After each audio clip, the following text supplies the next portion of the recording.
Good evening, everyone. I'm back again with another conversation with our healers. On behalf of Caregiver Saathi, I extend a very, very warm welcome to all the listeners who are tuned in for this conversation. Humanizing Our Healers.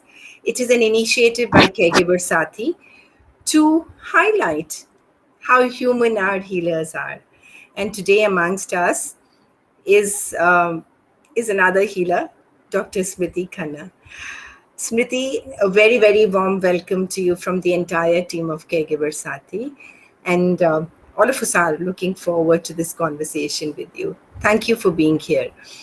For the sake of our viewers, can you tell us who Dr. Smriti Khanna is? Or maybe let me just reframe that. Who Smriti Khanna is without the doctor? Thank you, Vandana, and thank you, Caregiver Saathi, for starting such a wonderful initiative. I think that when you came to me with this topic of humanizing the healers, I was very struck by it, and I was just wondering, out of all the webinars I have attended or the lectures that I've given in the last year and a half, I've never had a chance to speak or hear at anything that has spoken about the doctors as humans themselves, or anybody in the healthcare profession really as humans themselves. So a warm welcome to everybody watching. My name is Smriti Khanna. I am doctor. I am trained in internal medicine, but I am practicing as a palliative care physician. I've been practicing in palliative care for upwards of 2 years now, and you told me to talk a little bit about myself, about other things other than how I am, who I am when I'm a doctor. Well, I come from a family of doctors, so I've had medical conversations at dinner tables for quite a long time now. My parents are a doctor. My brother is training to be one. My husband is a doctor. But apart from that, I enjoy doing a lot of other things that is apart from my medical work. So I love reading. I read a lot. I love gardening. I love baking. So these are some of the things that I do when I'm not working as a doctor. Thank you, Smriti. That was really nice. And for all the viewers, can you see how human she is? She loves to bake as much as all of us do. She loves to read as much as all of us do. So that's how beautiful these healers are, as human as all of us. Um, Palliative care, something so close to my heart, and we will definitely talk about it towards the end of this conversation, Smriti. But now I want to ask you, the last 1.5 year has been really tough with the COVID, the pandemic, the healthcare under so much of stress, people losing lives. How has COVID impacted you as a doctor professionally and as a human personally? You're right. I mean, I don't think that there is a single person out there who hasn't been affected with COVID. And I would say that, as a doctor, uh, it it was. I remember the first few days of the pandemic, and especially right at the beginning when the lockdown began. It was very unnerving to see so few vehicles on the road, to see just me traveling on the road on my way to work, especially during peak times, at a time when Bombay is. I live in Bombay. I live and work in Bombay, and especially at a time when during the peak hours, when the highways are usually chock full of cars. So I almost felt like a sense of uneasiness, I think, while traveling like that, say, feeling that this is not right, this is not how it's meant to be. Um, Working in the hospital or working in the community, it was different. Definitely, the number of patients that used to come to the OPDs were less. The number of patients that were admitted in the wards were less. I was not working directly in the COVID ward. I was working in my specialty, but every every specialty in itself was also affected with COVID. I think that looking back, and even now, the primary emotion associated with COVID has been fear, and everyone is fearful.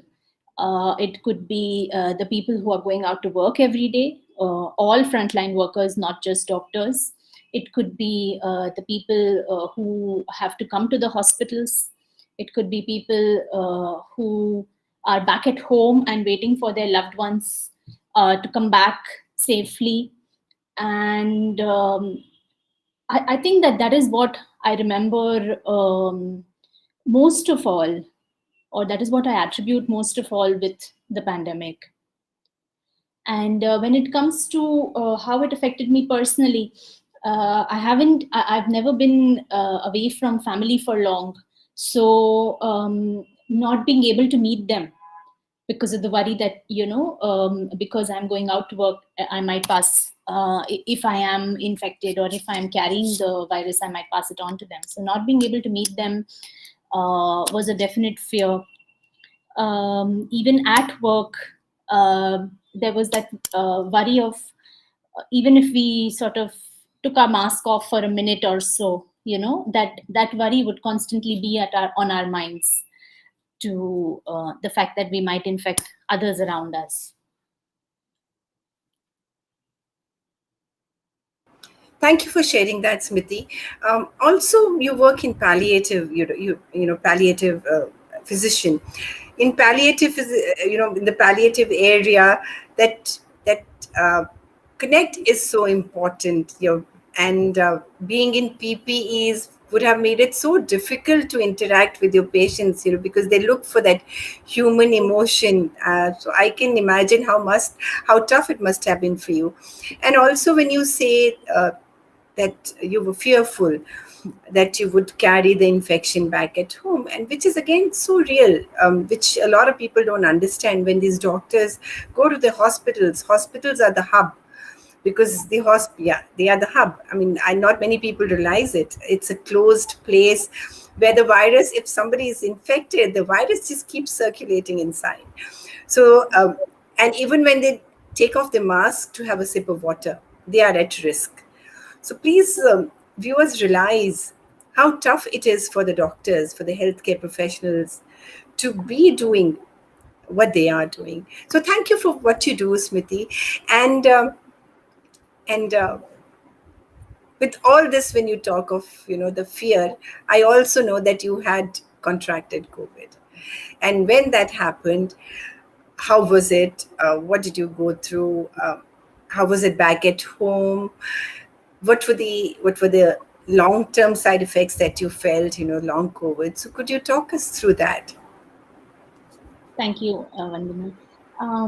I contracted COVID right at the peak of the first wave, and there were the good thing about it was that I contracted a mild form of COVID, and I didn't need to be hospitalized. I didn't need oxygen. That was the good thing about it, and I was thankful for that. But especially in the first week, the worry that I might have to go to the hospital was very strong. It was very present, and at that moment, I don't think that the demarcation between doctor and patient, that just ceases to exist. You become a patient purely, and every worry that a patient or a patient's family feels, I feel as a doctor. And while I was glad that I got out of it without needing to go to the hospital, and but I kept having symptoms of what we now know as long COVID. But at that time, it wasn't that well discussed. It wasn't that well known. And it's only now that we are seeing literature related to long COVID. We're seeing what can be some of the symptoms that patients with long COVID have, and it can happen in those who've had mild illness or those who've had severe illness. So things like being easily fatigued, not being able to work to 100% of my capacity as I used to be able to before, and what is known as brain fog, difficulty concentrating. I felt a lot of these symptoms. They were more at the beginning, but they're less now, but they're still there. So that has been, I think, for me, the most difficult aspect of this pandemic for me. Thank you. Thank you for raising awareness about that. A lot of people don't realize, or maybe do not feel they don't express the impact of long COVID. They feel it, but they're not able to pinpoint what is wrong with them. So I also relate a lot to you, Smriti, because I had COVID in January this month, and I still have. I was admitted, and I still I feel all of the symptoms that you talk about, especially the brain fog. Concentrating is such a huge issue. At times, you really have to do this to yourself. Wake up, be there. So, yeah, that is there. And also from the mental health perspective, Smriti has raised how physically it impacts you. Long COVID impacts you mentally also. And a lot of people, I have personally counseled some people with COVID psychosis, and it is scary. And it is something that we as in the world should be aware of that, because once the pandemic is controlled, the psychosis may come up as another pandemic. So that is how long COVID impacts both emotional and mental health. Thank you for raising that question, Smriti. And, having gone through COVID, working with patients during the peak of COVID, Smriti, it impacts a person emotionally with all the fear and the anxiety. So, how did you deal with it? It's not easy. So, did you have some fixed ways, or maybe did you reach out for help? What were the ways that you dealt with this, the emotional haul that COVID causes around us? I think that at work and professionally, I would say that the place where I work was very supportive. The hospital, our team, my team of palliative care professionals, we had, even though we couldn't always meet physically as often as we used to meet before the pandemic, but we tried to sort of have debriefing discussions, maybe virtually, and that's how we sort of kept the morale up as a team. The hospital where I work was very supportive in terms of whether it is leave around COVID, or it is frequent breaks if needed. So these things I think really helped. So having a supportive environment around you um, is, I think, what makes the most difference, because just that additional sort of even professionally, just these kind of cues, just to say that okay, your team cares for you, or or the people that you are working with, they all care for you. That makes a big difference. And you sort of go from feeling alone to go from thinking that okay, we're all in this together, and I'm not alone, and I have all the help that I need. And it was the same personally. I feel that family, friends around me, they all rallied and helped, speaking to them frequently. I remember we used to have almost extended family virtual meeting every week, so things like that, really. Yeah. So I think support, family support, support of friends is a huge blessing during such difficult times. It helps us calm down, also relieves our anxiety and stress. And why I'm going to draw parallel, why I'm going to do this is because the aim is to humanize the healers. what a layperson or a non-medico goes through, the fear, the anxiety, the anticipatory feeling that what if I get COVID, is what these people go through also, our medicos go through also. And you and I may be a little less prone to it, they are more prone to it. They work in a hospital environment, interact with patients who may be COVID positive at some point. So it is important for our viewers to know that these wonderful, wonderful healers, whom I am trying to humanize here and who are human, of course, um, they don't give up. They continue being there for us in spite of all the difficulties. So let's appreciate them for who they are. Let's appreciate that they are humans, and as humans, they are doing the work of superhumans. So, thank you again, Smriti. And as I say this, I also want to know uh, uh, what do you think of our conversations called Humanizing the Healers? Though you did touch upon it right in the beginning, but still, I would like to know a little bit about it from you, Smriti. Um, Honestly speaking, I really love that concept. Ever since I've heard of it, I found it very intriguing. That intriguing, because I've been wondering why it hasn't been done before. So we talk about so many aspects of our professional lives.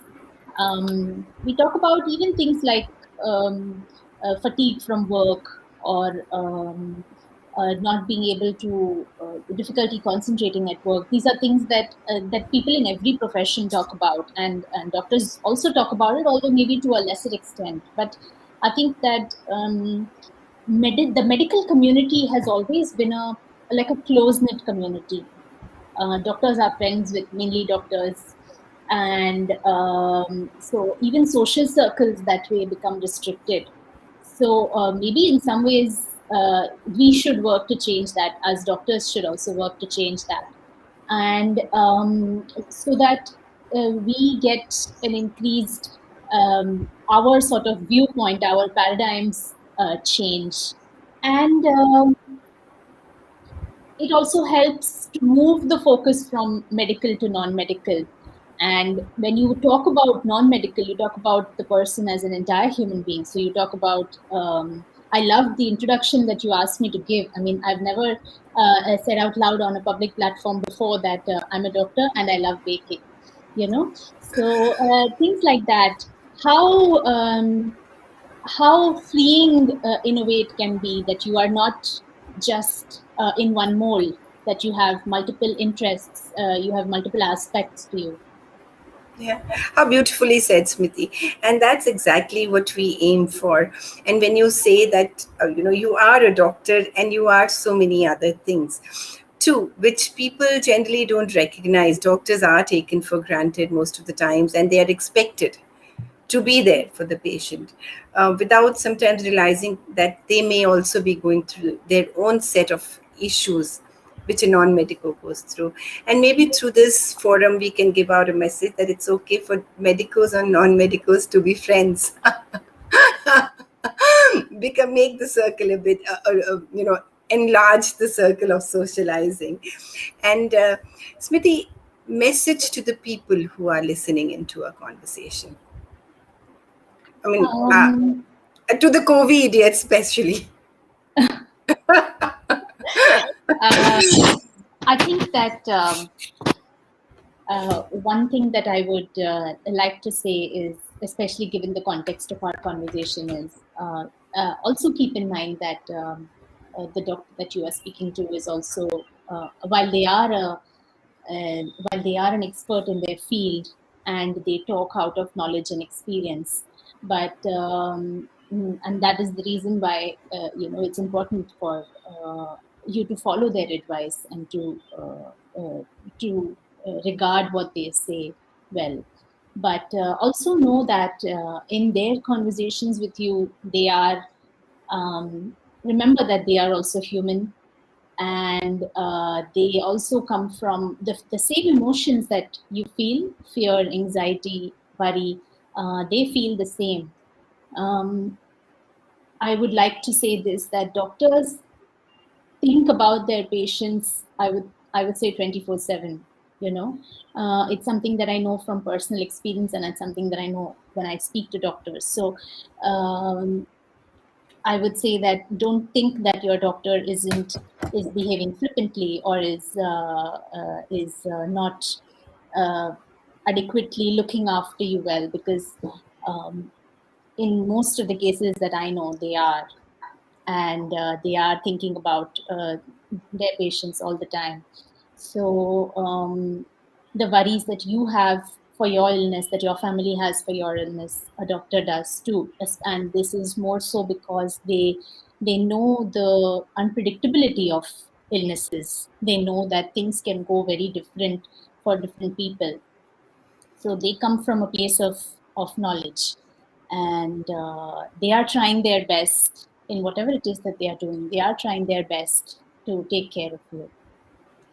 And also, like I always try and mention this, that patient, for doctors, every patient is important. No doctor likes to lose a patient. And when they lose a patient, they also hurt, which a lot of people do not realize. It is like a vicarious grief that they carry. So, why I am saying this is that every human being, be it a doctor or be it a non-medical, hurts at a loss of human life, and it is something which is common across humanity. So let's just realize this when we go to a doctor, when we demand something out of them, there is so much they can do for you. They do give their 100%, but sometimes even that 100% may not be just, may, things are not in their hands either. So let's respect that. I also would like to ask you, Smriti, as somebody in the medical fraternity, what is your wish for the future? Or maybe before that, I should ask you about palliative care, because that is something that I really want to talk about. There is so little that's known in our country about palliative care. You are a palliative care physician. I work with palliative patients. But somehow the message about palliative care, what is palliative care and why it's important, is not being given out enough. So can you just share your knowledge on that, Smriti? It would be very helpful. Thank you, Vandana. Palliative care is care that can be given to any individual who has an illness that is impacting their quality of life or the quantity of their life. So anything that impacts how an individual wishes to live their life and they aren't able to, palliative care can be helpful to them. Palliative care is not just care that is given at the end of life. That's a common misconception that is there amongst the general public and amongst the medical fraternity also, I'm afraid to say. Palliative care can be given at any stage of the illness, whether it is at diagnosis, whether it is during the course of treatment, whether it is when treatment options are very less or have been exhausted. And palliative care works in many different fields of many different aspects of an illness. So every illness has a physical aspect, it has a psychological aspect, it has a social aspect, and it has a spiritual aspect. So what palliative care does is it tries to work on all these four aspects of the illness. It tries to empower the patient and empower the patient's family to be able to take decisions that are best suited to them. So, in a way, palliative care is like personalized medicine. Yeah, personalized medicine, which aims at giving you a better quality of life. So I hope that gives a little bit of clarification to people who have a misconception about palliative care as end of life care. And the moment a patient is told that you're in palliative care, I mean, it is actually deemed that the patient is going to die any moment, and that adds further fear to their already full plate. So, thank you for touching on that, Smriti. As I come to the close of the conversation, one thing that you would wish for would change in the future for the medical fraternity. Um, I it would be probably difficult for me to talk about just one thing, but if I think about it, um, I think that the the hate that doctors receive sometimes, I wish that that would change, and I love that Caregiver Saathi is doing this entire series on humanizing doctors, because I feel that that will help towards that. And for that to change, I believe all it needs is for the people around us, the people who are coming to see us, to recognize that we come from the same place as they do, that we have the same emotions that they do, that we recognize the weight of our job, and we try as hard as we can to live up to it, to fulfill what we have come here to achieve. And I think that if patients remember that, then I think that they're on the right track. Thank you so much, Smriti, because COVID has seen a lot of violence being inflicted on medicos, on doctors, and which is so unfair. Rather than being grateful that they have gone beyond their line of duty, they could have so many could have just said that they're not bound by any contract. They are doing it because they love their patients, they want to treat their patients. So thank you for raising that very, very important and pertinent issue. Any moments of fun or any moments of any anecdotes that you would like to share with us, Smriti? I think that I'll talk about two things, and in effect, what it is it comes down to the people that are around you and the relationships that you have with them. So at work, I work in a large team of we were 6 people at the beginning, and we're now 8.